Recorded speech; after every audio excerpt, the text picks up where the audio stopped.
Broadcasting live. It's America's longest running talk show on computers. It's Computer America, bringing you the biggest names in technology with guest interviews, new products, and your emails. Listen live at computeramerica.com on any device around the world. Email the show at live@computeramerica.com or find us on social media. Be sure to check out our website for contests, giveaways, show notes, live video stream, podcasts, and more. You're listening to Computer America.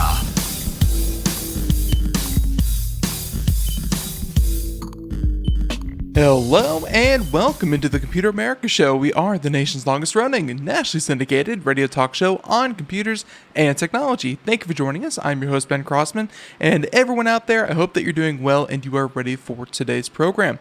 So today on the show, we have a full hour of computer and technology news, and that is, of course, brought to you by Computer America. And hey, it's going to be a lot of fun because there's a lot of different topics, everything ranging from, let's see, just picking some here at random, everything from talking about voter fraud and, well, actually in particular, I've seen this argument come up so often about the idea that why is it so hard to get the United States elections held online? You know, what's the holdup? We do so much electronically. We handle sensitive information more and more online and digitally. Why are we not able to hold elections digitally? And, you know, articles like these are going to explain that. We will, of course, be exploring that more as we head into the election season.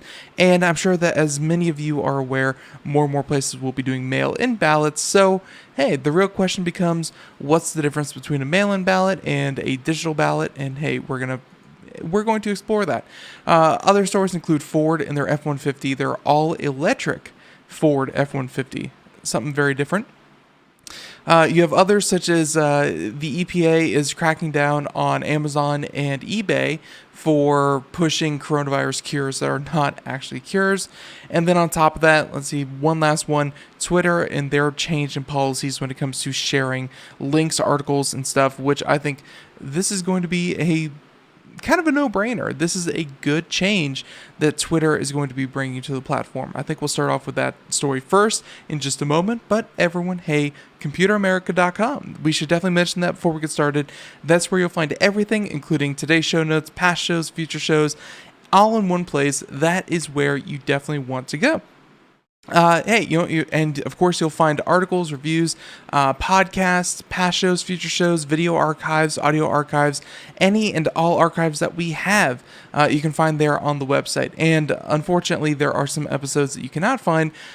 Just recently, in the past couple of days, we've received a request by email asking for a particular interview that we did here on the show from, I think it was like November something 2009.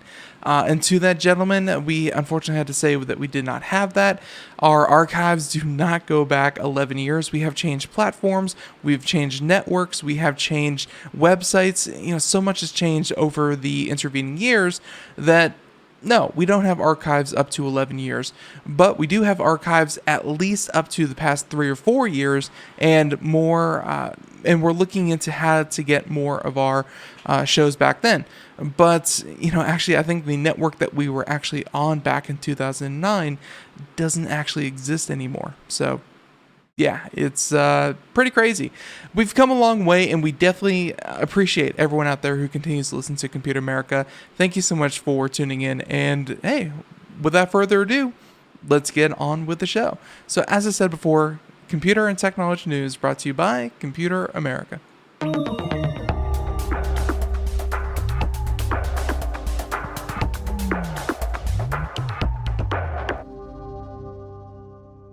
So our first story that we're going to cover is actually this one from The Guardian. And I think this is a great, I think this is a great change. And actually, we're going to go ahead and switch it up here real quick. Let's see. So yeah, we're going to switch up just real quick just because certain limitations. So, but same topic, Twitter would like you to actually read the content that you are about to share. And this comes on the heels of a lot of different research and articles, and really Twitter's attempt to curb the spread of false information or things like that. And,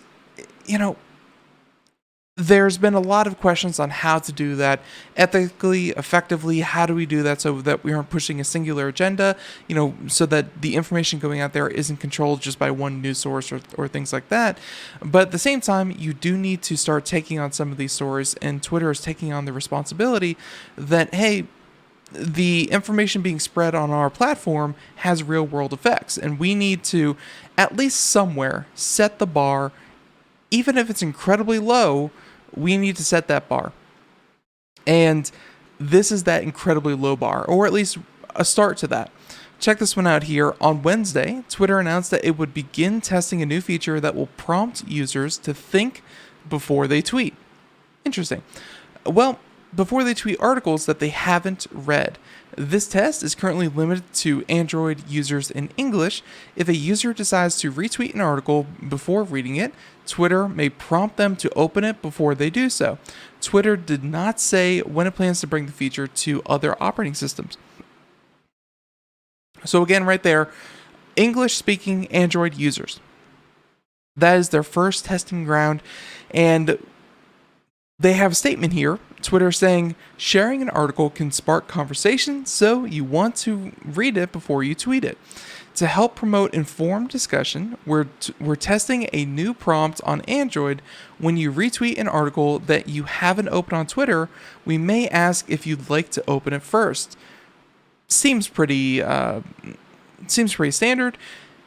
So many people just read the headline, digest the headline as best they can, even though headlines are by design there to get you to click on the article. They may not get you to click on the article, but at the same time, they will get you to share the information if you find it somewhat relevant.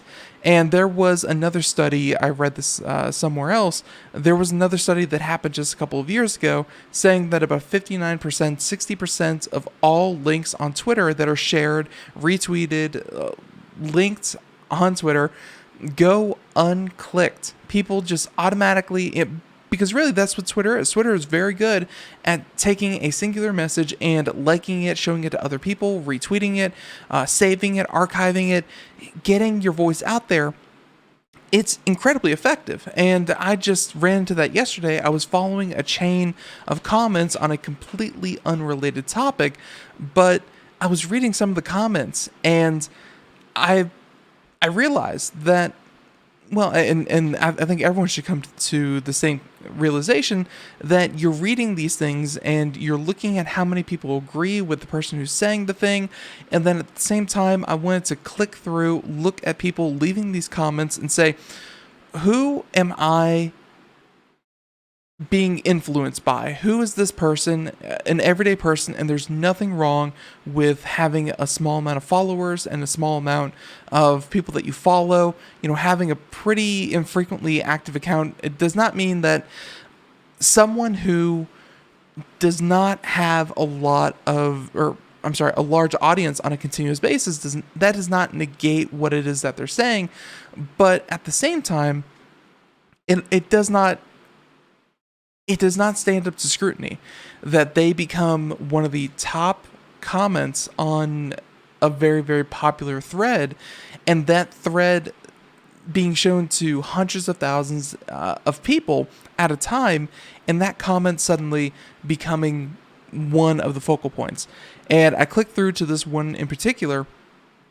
This this lady, she had about 22 followers, and she was very passionate about the topic at hand.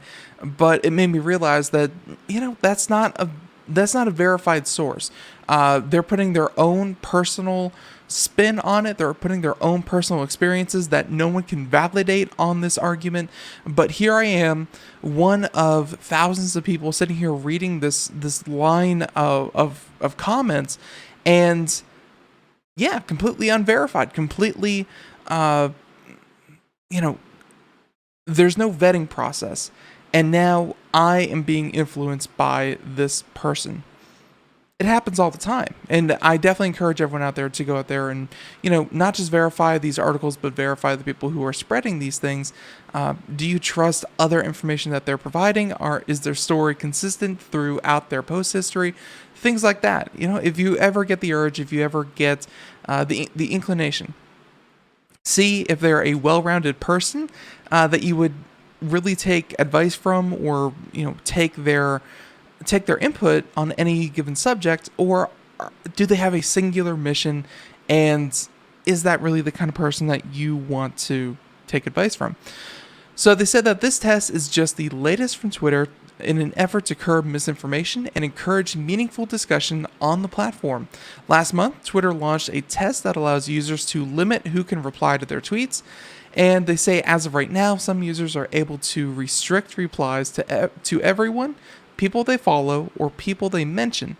In recent months, Twitter has rolled out an additional feature to hide specific replies to tweets. It's also testing a cleaner interface for threaded conversation on the platform. These are good changes. I really do feel like that Twitter is taking. I don't know why it took 8 years to do this. And I think that Twitter still has a lot of ground to cover. They still have a lot of bots that they need to really get to the heart of it. Delete the bots off of their platform. Even though I really do think it's going to be a massive chunk of their active users. They need to get to the bot problem, and they need to resolve it.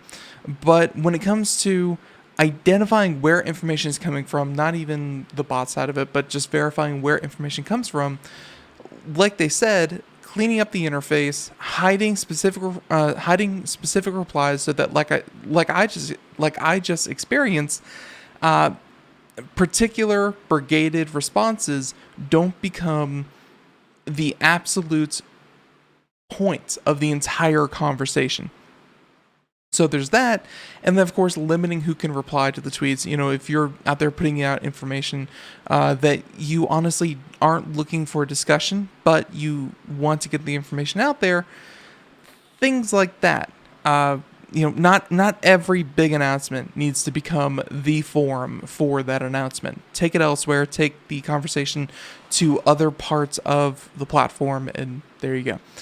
So again, this article in particular, it was, if you haven't if you're about to share a link that Twitter knows you haven't clicked or interacted with in any regard, they're going to ask you, are you sure you don't want to read that article? And, to give an example of today, this isn't just a problem of yesterday and one particular story, things like that. Before the news segments that we do here on Computer America, we go through, look at all the different news of the day from many, many, many different sources, and we do our best to kind of vet what's happening out there. This article that we're going to cover maybe a little bit later, but it has a misleading headline, and that is why reading the articles is so important. To give you an example, today, the Electronic Frontier Foundation. I actually really do like what the EFF does. They promote a lot of human rights, civil rights. They provide a lot of information for what it is when it comes to privacy, copyright, trademark, right to repair. EFF is on the right side of a lot of different conversations, but then you have an article like this, Amazon Ring must end its dangerous partnership with police. And that's not really what is going on here. Ring doesn't have a carte blanche relationship with law enforcement. Law enforcement can't gain access to any Ring doorbell out there.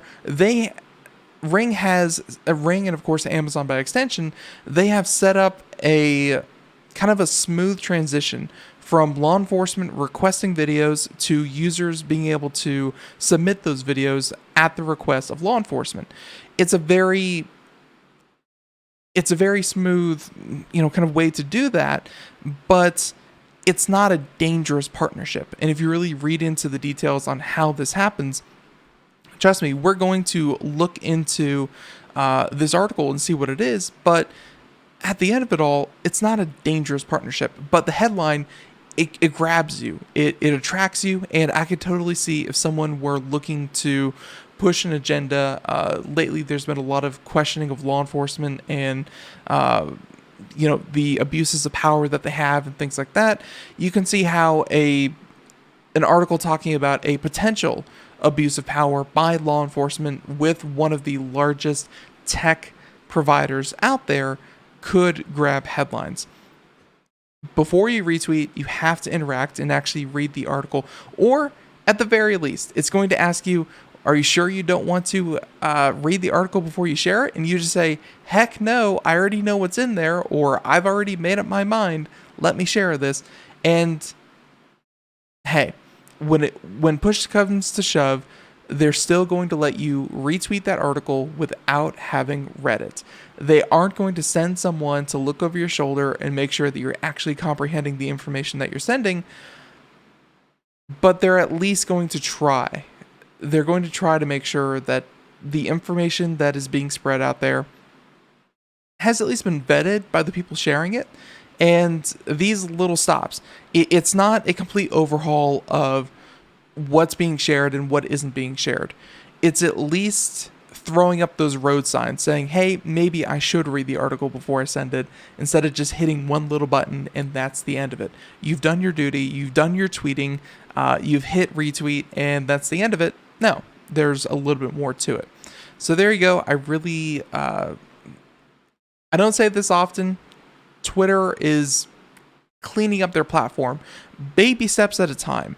They are not completely in the clear yet, but let's take Facebook into consideration for a second.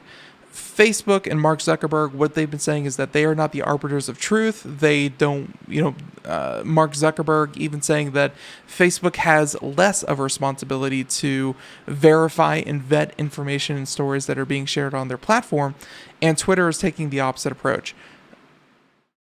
What Facebook is doing is not healthy for itself. It's not healthy for society because, let's face it, Facebook is a monster of a corporation at this point. With billions of active users, Facebook is as Facebook does. I just think that Twitter is handling this much, much better. So there you go. So there's that article. Let's go ahead and continue on. And you know what? Actually, because we mentioned it, let's go ahead and talk about the Electronic Frontier Foundation and this latest article when it comes to Ring and their dangerous partnership.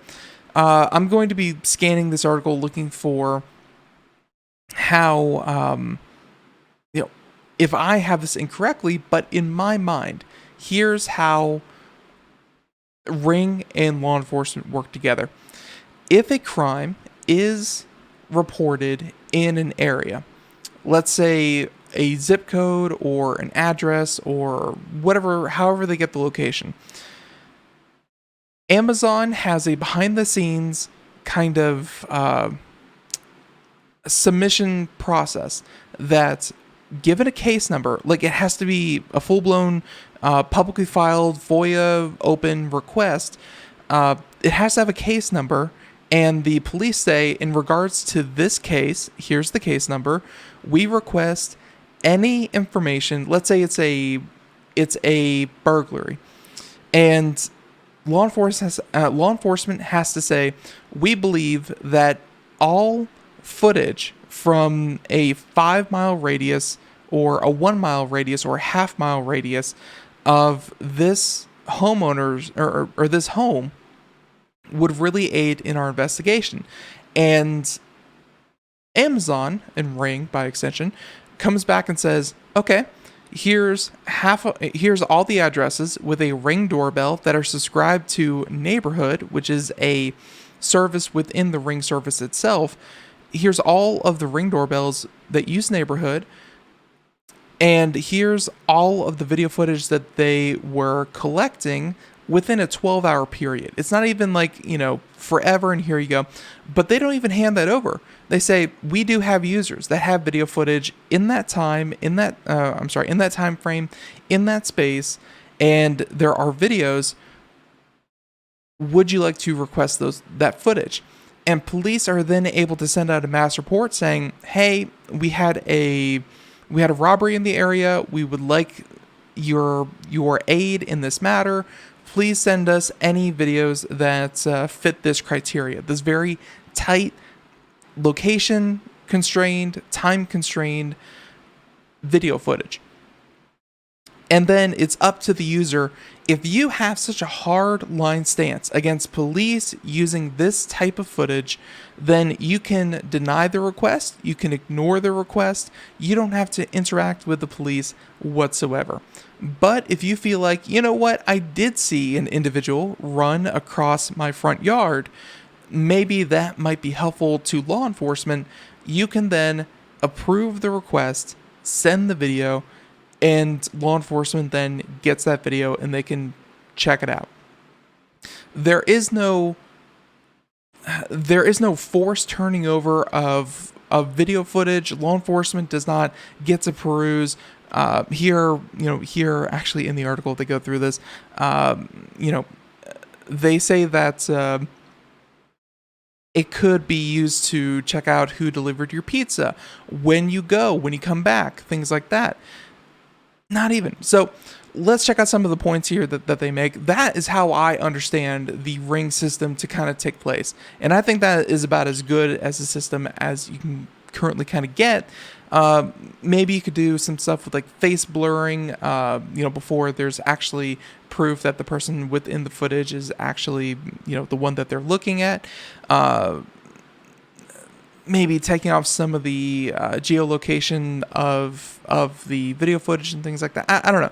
There's some stuff that they could do to further enhance that, but it's not bad the way it is. So let's check out this article saying that, Ring threatens privacy in communities, saying that we've written extensively as to why Ring is a perfect storm of privacy threats and laid out specific problems with Ring police partnership. We also revealed a number of previously undisclosed tracking, sending information from the Ring app to third parties, and critique the lackluster changes made in response to security flaws. That is from the article itself. Saying that to start, Ring sends notifications to a person's phone every time the doorbell rings or motion near the door is detected. With every notification, Ring turns the pizza delivery person or census taker innocently standing at the door into a potential criminal. And with the click of a button, Ring allows a user to post video taken from the camera directly to their community, facilitating the reporting of so-called suspicious behavior. This encourages racial profiling. For example, an African-American real estate agent who was stopped by police because neighbors thought he was suspicious for ringing a doorbell. That is a very far reach in my mind. As someone who actually has Ring, has used the service, yeah, we can jump to here's how it could potentially be used. Whether or not we're seeing that actually happen in the wild, I mean, I just open up my app right now. Hey, being on the phone and on the job at the same time, shame on me. And, it's not the most populated area that we have our security system in, but the nearby incidents are pretty much strictly like black bears. Black bears are about all that are reported in neighborhood incidents, and it's mostly video footage of bears getting into trash cans. That's about it, and there just isn't really that much racial profiling going on. There isn't that much. And I know just taking my area, for example, is not the end-all be-all of this entire system, but saying that this could happen, so this whole thing shouldn't happen, that's not how technology works. And there should be oversight. There should be measures. The individual, the homeowner, the owner of the system should never be left out of the loop. And really, any video footage that is taken should be at the discretion of the person who owns the system, not Amazon, not law enforcement, but the individual. But even so, just because your imagination can come up with it does not mean that the tool itself is inherently flawed. So let's go ahead and go on with this, saying that Ring could be used to identify protesters.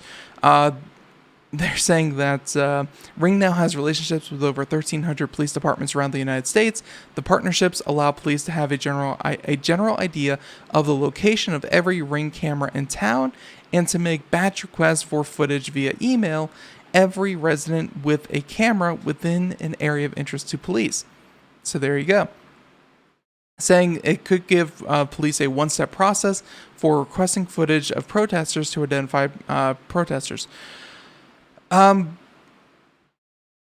Again, yeah, but at the same time, that's not really how it's used.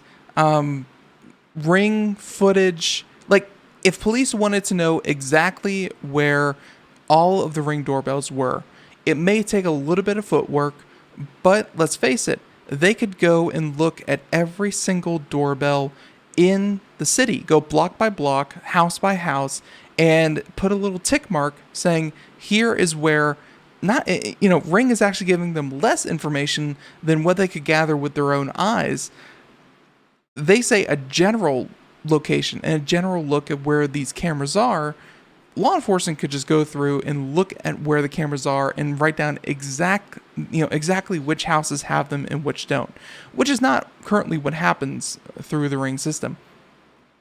Now, they say obviously with the protesters and, if you've been living under some kind of rock, there are massive protests happening every single day here in the United States over racial inequality. And they're saying that if a Ring camera captures demonstrators, the owner is at risk of making protesters identifiable to police and vulnerable to retribution. Even if the camera owner refuses to voluntarily share the footage, law enforcement can go straight to Amazon with a warrant and thereby circumvent the camera's owners. I don't have a problem with that. Ladies and gentlemen, the warrant process, I really do feel like still needs to be upheld. I think warrantless searches, if you don't have a warrant, you shouldn't be able to go through someone's phone. If you don't have a warrant, you shouldn't be allowed in someone's house. If you don't have a warrant, you shouldn't be allowed into someone's security footage videos. If you don't have a warrant, you are not entitled to any information that you request. But if they can prove to a judge that, hey, this information potentially held on this device could really help us solve this crime, and you do have to prove that there is a crime happening, then yeah, the warrant should be completely abided by. Now, at the same time though, you can get into the side discussion of judges kind of rubber stamping law enforcement's warrants all over the place. Judges just approving every single warrant, and that's a whole separate issue that is separate from Ring and the video that it actually collects and how they share with law enforcement. If you think that too many warrants are happening, don't take it out on Ring. Ring is not the judge. Ring is not the government. Ring is not the oversight of the judicial system and the criminal justice system. Okay? I think so far what Ring and Amazon have done, you really can't expect much more out of a system like this. And now, the last point here. And by the way, if you completely disagree with everything that I'm saying here, you think that Amazon and Ring is completely inappropriate for what they're doing with law enforcement, so on and so forth. At the end of this article here, there's even a petition that they have up on the Electronic Frontier Foundation. And yeah, you can sign on to the petition right here. So there you go. And we'll include a link to this article in the show notes. Now, the last point they have here, Ring undermines public trust in police, saying that the rapid proliferation of these partnerships between police departments and the Ring surveillance system poses a grave threat to privacy and safety of all people in the community. They say that fear also gets people hurt by inflaming tensions and creating suspicion where none exist. So, let's see. So some of the features Ring has been considering adding would considerably increase the danger it possesses. Integrated face recognition software would enable the worst type of privacy invasion of individuals and potentially force every person approaching a doorbell to have their face scanned and cross-checked against a database of other faces without their consent. License plate scanning could match people's faces to their cars, alerting locals to call 911 calls as part of a crime news alert on its app, would instill even more fear and probably sell additional Ring services. So let's go through that. First off, Amazon knows this. That's why these things are in consideration and they are not currently implemented. There are privacy concerns and they really do take them seriously. Hey, they're going to look into the consequences of a feature before they actually push it out to the community at large. The facial recognition system, I honestly think that is one of the smallest issues, because so much of a home, if you have a Ring doorbell, you probably have an Amazon device. You probably have one of these smart speakers that is able to identify you by your voice, is able to identify you by your smartphone. You know, when you walk into a house, you're geotagged at all times. When you connect to a Wi-Fi, they can pinpoint who owns this device and where you are. Cell towers, of course, can pinpoint your device to a particular residence. Let's face it. Let's face it. Tech companies, by and large, know exactly where you live, where you work, what route you take, where you go on average. They know when things are out of the ordinary. And, scanning someone's face with the doorbell, I really do feel like that is such a small payoff for all the information that's already available to company, to individuals, to people out there. Facially scanning people and putting it into a database is not something Ring is really looking to do. They have been working on how to be transparent with their owners, and same thing Twitter with our first story about improving their platform. I think Ring and Amazon have also been improving their platform, especially with their smart speakers and their video doorbell cameras and things like that. You can ask to have all the information completely wiped and destroyed. There does need to be an awareness about what's being recorded by Amazon and what can be accessed by Amazon and what can be handed over to law enforcement. There does need to be awareness about that. But take it from someone who's in tech, this is about as good as it gets. I think that they're doing this actually very, very well. So to wrap up the article, they know that there's still awareness, there's still strides to take, there's still oversight that needs to be put in place. Just today, Amazon announced a 1-year moratorium on police use of its dangerous facial recognition tool. And by the way, the first recognition with a K instead of a C is the name of the face scanning software. This follows an announcement from IBM that it will no longer develop or research face recognition technology, in part because of its use in mass surveillance, policing, and racial profiling. And then I think Microsoft had an announcement that was very similar. Most tech companies are putting out statements in regards to the whole racial profiling, and lately a lot of them with the facial recognition technology. There was an article that we did not pick up. That's a whole different conversation, and that other conversation leads to, even if IBM, Amazon, Microsoft, Apple, Google, if all of these separate companies decide, you know what, we don't want to contribute to the police state and how they handle racial profiling, and really the facial recognition system is the antithesis of a free society, blah blah blah. They can put out all the nice words that they want.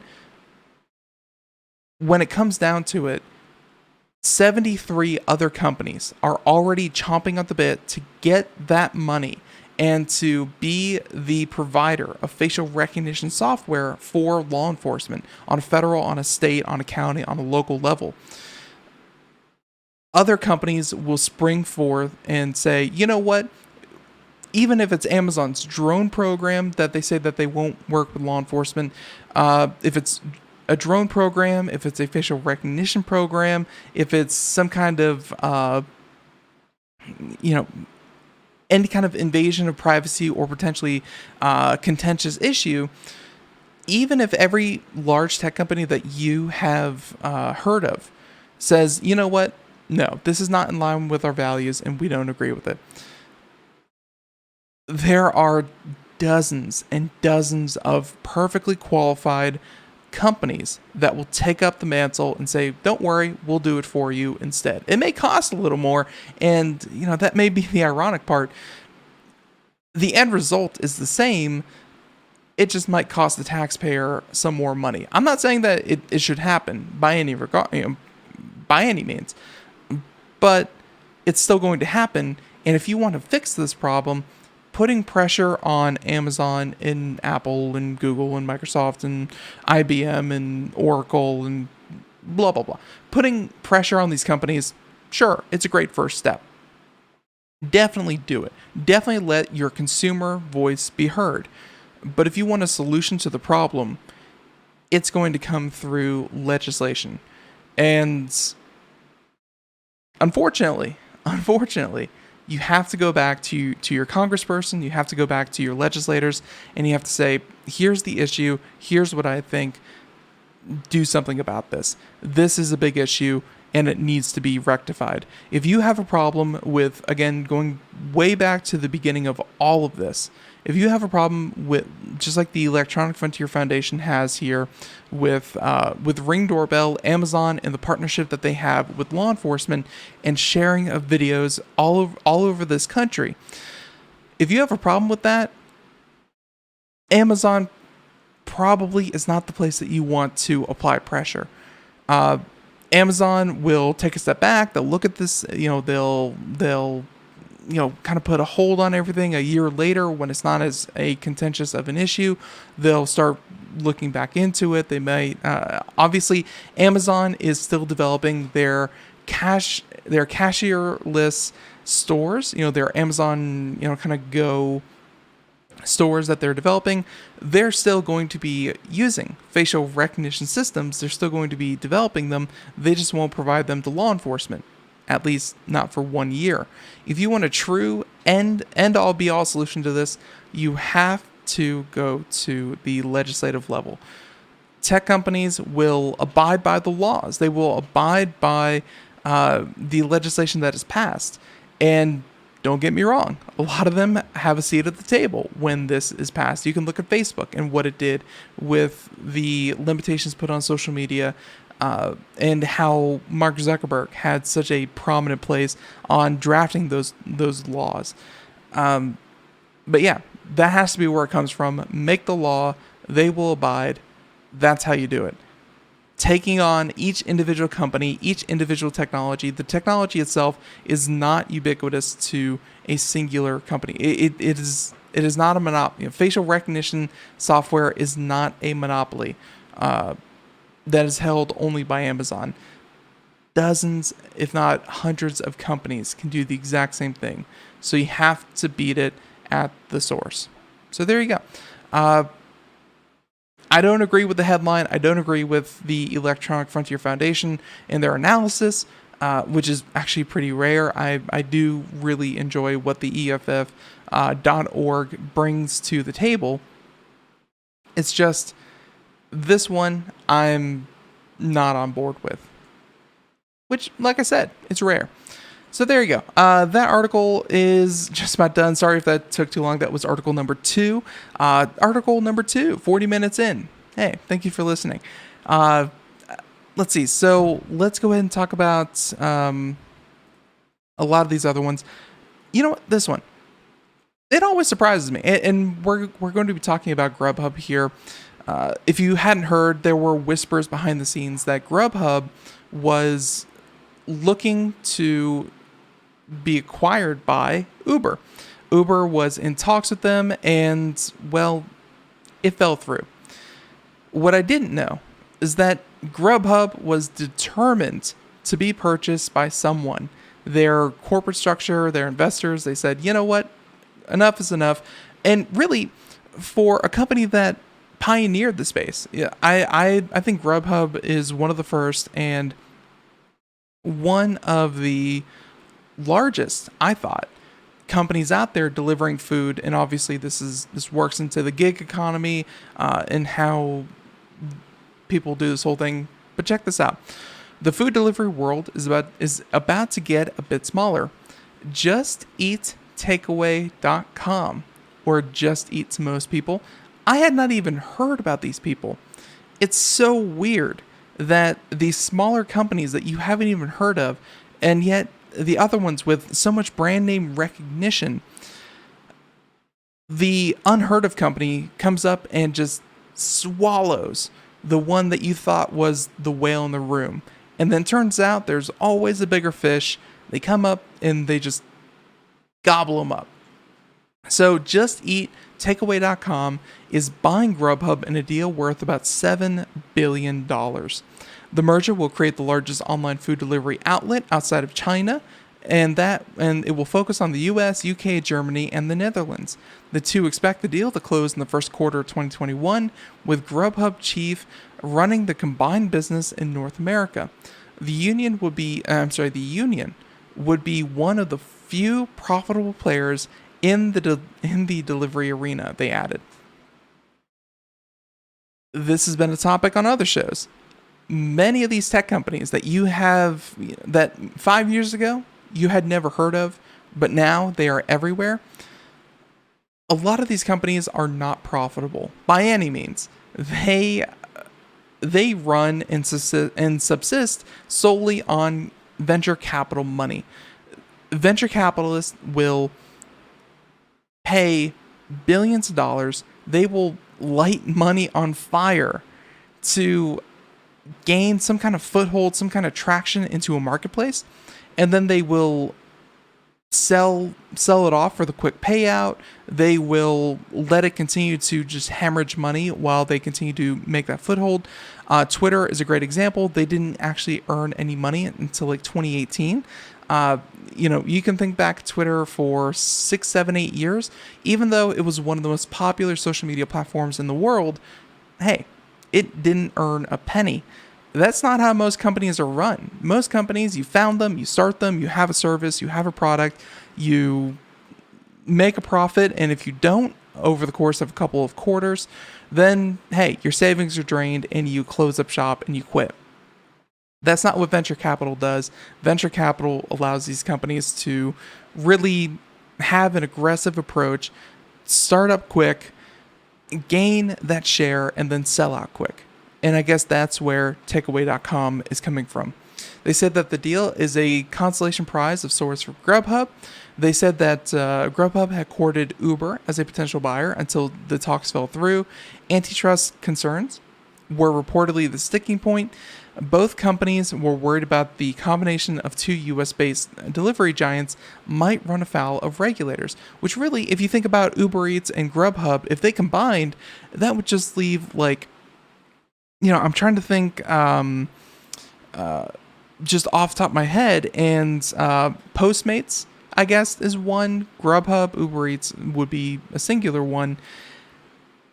Man, that does not leave a lot of competition. But now, like I said, Grubhub is still its own competition now with Just Eat. So maybe this will be okay.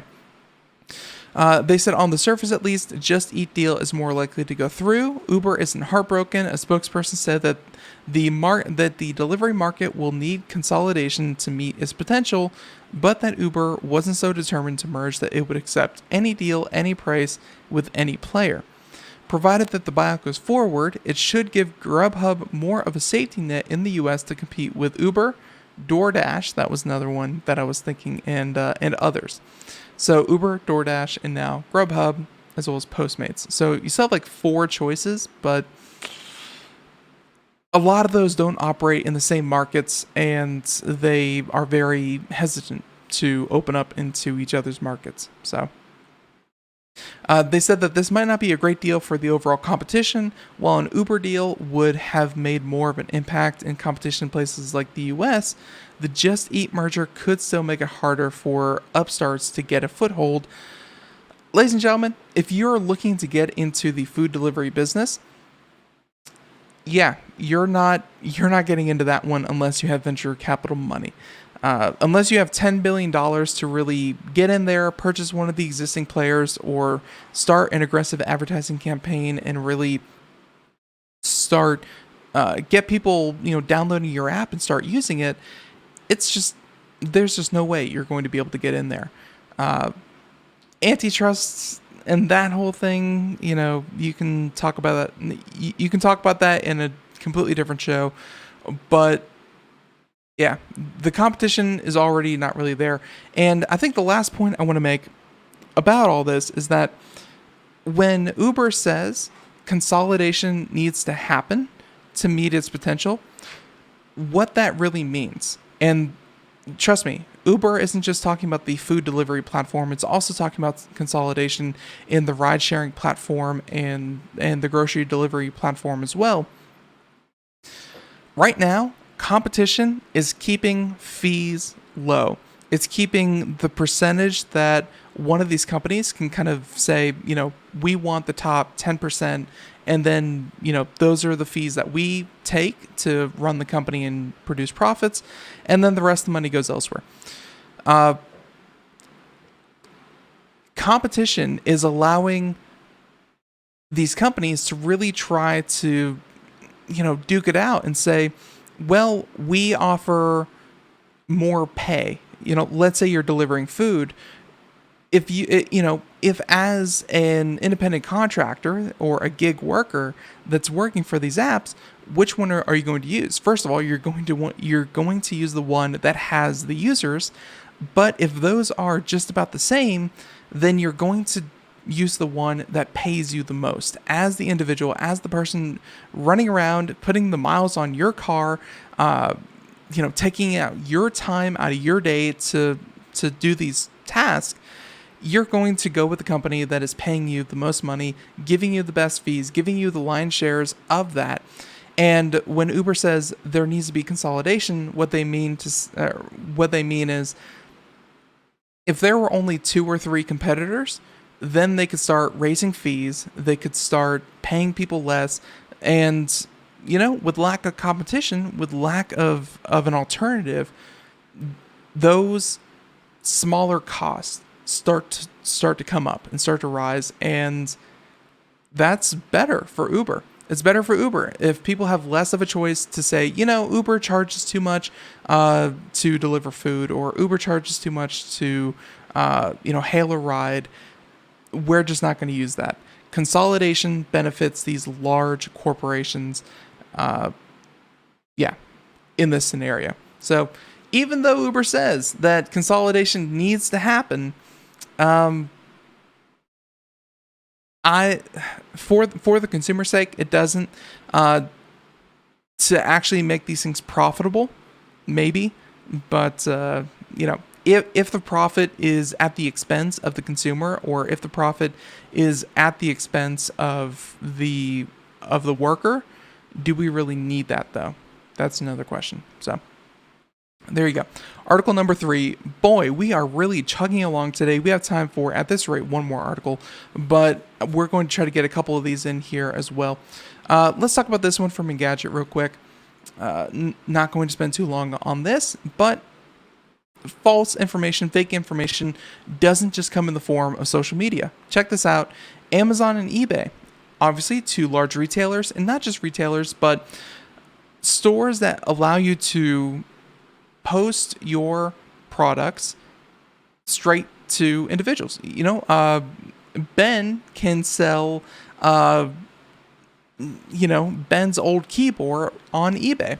That's completely up to Ben. Now, that's not really a big problem. But then when it comes to eBay, let's say Ben wants to sell Ben's miracle cure. Ben's ability to cure all ailments, including coronavirus and all this other malarkey.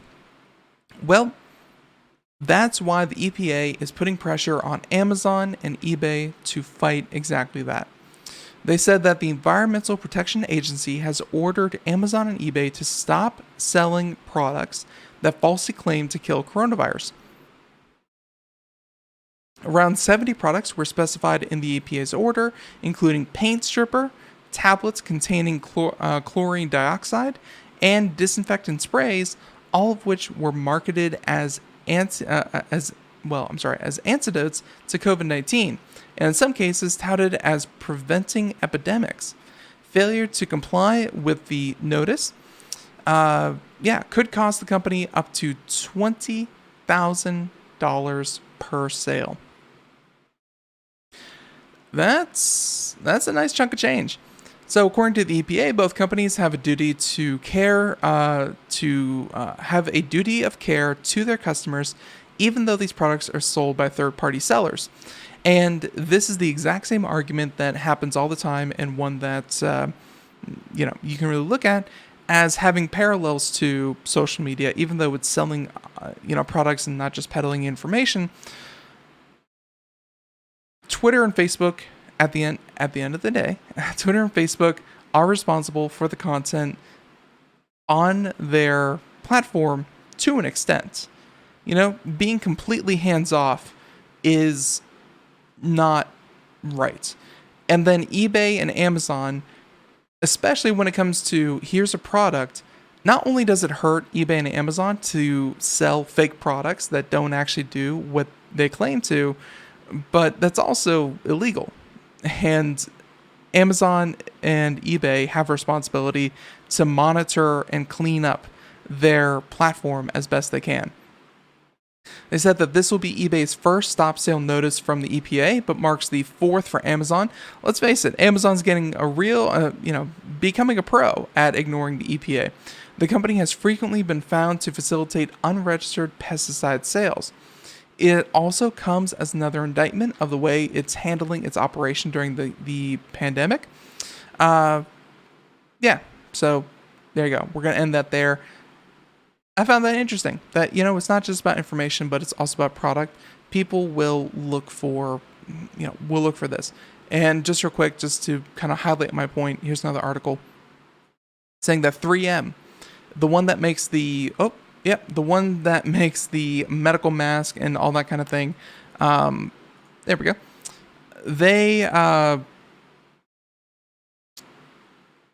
3M is suing Amazon, that was wrong. 3M is suing an Amazon storefront, so one of these third-party sellers on Amazon that allegedly sold fake N95 masks for $23 a piece. So Amazon has struggled with counterfeit mask sales since the beginning of the coronavirus outbreak, and N95 masks have become an urgent necessity for frontline essential workers.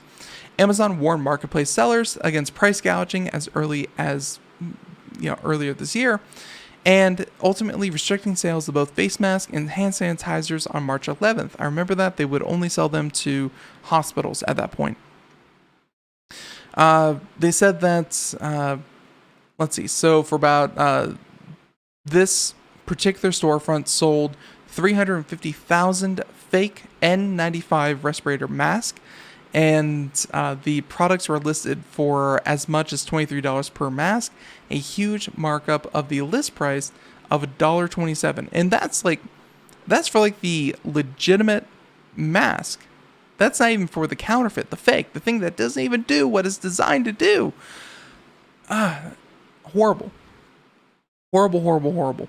I think these are fake and here's one of the one of the complaints within the product there, saying, I think that these are fake and the seller price gouged me 20 times the retail price. 10-pack of fake mask just cost me $150 and is just crooked during this pandemic. Reach for comment, Amazon applauded the lawsuit and emphasized its anti-counterfeiting efforts. On Marketplace, the company says it has removed more than 500,000 pandemic-related products from its marketplace since the outbreak began. And hey, there you go. Let's see. So the last part of the article: by selling and delivering the customer's counterfeit, damaged, deficient, or otherwise altered respirators and engaging in price gouging, defendants cause irreparable damage to 3M's reputation. There is no adequate remedy at law for these injuries. Although, hey, 3M asked for $2 million. Chump change when you're really talking about the grand scheme of things, but it does put a big stop doing what you're doing on that seller. So there you go. Let's end with something a little bit more upbeat here. How about we talk about... Let's talk, and this article is really, really long. If we have time tomorrow, we might mention these. Although tomorrow on the show, we will have Ralph Bond. He is a longtime Computer America correspondent, all-around fun guy. He's a lot of fun to talk to, and unfortunately, he brings his own pack of stories, so we won't really have time to talk about this. Let's go ahead and just talk about it real quick. Ford F-150, America's best-selling truck forever. I mean, Ford and the Ford F-150 is, of course, iconic. Check this out. Ford has spent the last few years promising it will make an all-electric version of its popular pickup truck, the F-150. Now the company is saying that it will go on sale by mid-2022, and what's expected to be the biggest year for the new vehicle launch in decades. They're saying that Ford's chief operating officer shared the news on Wednesday, but it didn't offer any further specifics about the truck in an interview on CNBC. He did say that the release of the electric version of the Ford Transit van has been pushed back to 2022 as well. The release date means that the Ford F-150 EV, or electric vehicle, will likely hit the road after the electric pickups from a number of Ford's rivals. Tesla's Cybertruck and General Motors' Hummer pickup are slated to be released in 2021, and electric vehicle startup Rivian, which they're very slick looking. I don't know if they're ever actually going to make a car, but they're hoping to ship its first electric pickup in 2021. We saw them out at CES. Very, very cool. I hope they can actually do it. So there you go. Let's see. So the Ford F-150 electric vehicle is just one piece of Ford's push into electric vehicles. They expected a launch of a hybrid F-150 later this summer, alongside the new version of the standard internal combustion engine. The Mustang Mach-E electric SUV has been, an SUV under the Mustang label. There you go. Is being released at the end of this year. Ford has invested more than $500 million into Rivian and is working with the startup on an electric vehicle for Lincoln. Ford has entered into a partnership with Volkswagen as well. That will see the U.S. automaker use the German's giant battery tech in an electric car slated for 2023.